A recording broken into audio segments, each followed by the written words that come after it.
Team JTB hindi nga ba tanggap ang kanilang pagkatalo?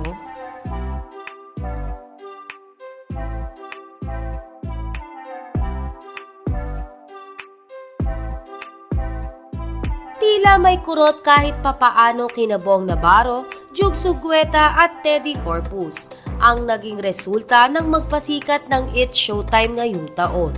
Ito nga ay matapos makita na nag-iyakan at yakapan ng Team JTB pagkatapos ng It's Showtime kahapon. Palagi naman sinasabi ni Bong na tanggap nila ang magiging resulta ng mga mananalo na magpasikat. Sa kadahilanan na rin kasi na friendly competition lamang ang magpasikat.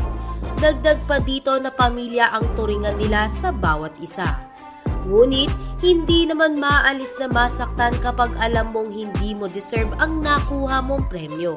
Lalo na at nagmarka ang performance nila sa madlang people.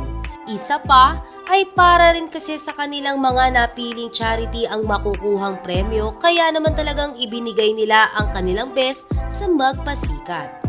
Ayon pa nga sa madlang people ay panalo ang team ni Bong sa kanilang puso. Ngunit, hindi rin naman kasi matatawaran ng ipinamalas na performance ng team ni Kim Chiu, Ayon Perez at Jong Hilario. Kaya naman tanggap talaga ng karamihan na hindi nanalo si Bong Navarro. Ang hindi lang makatarungan ay ang mapunta sa third place ang Team JTB.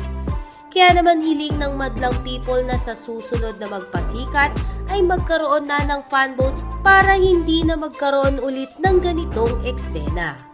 Gayunpaman ay masayang-masaya ang Team JTB na nairaos ng buong It's Showtime ang magpasikat 2023. Pinati rin ni Bong Navarro ang Team JKI. Post ni Bong Navarro sa kanyang Twitter account, "Congratulations Team JTB! Salamat sa sipag at tiyaga. Proud na proud ako sa nagawa natin. Love you all. Congratulations Team JKI, Team Arrow, Team BJC, and Team KLM. Happy 40th anniversary!" Sa kabilang banda ay narito at panoorin natin ang naging party ng JTB pagkatapos ng magpasikat 2023.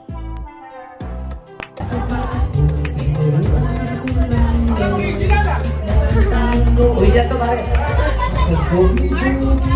Si Argus. Tatay ko, pinagsama-sama ko kaya ako ngayon ikundi. Nakatalikod, gwapo. Kaya ang tawag nila sa akin.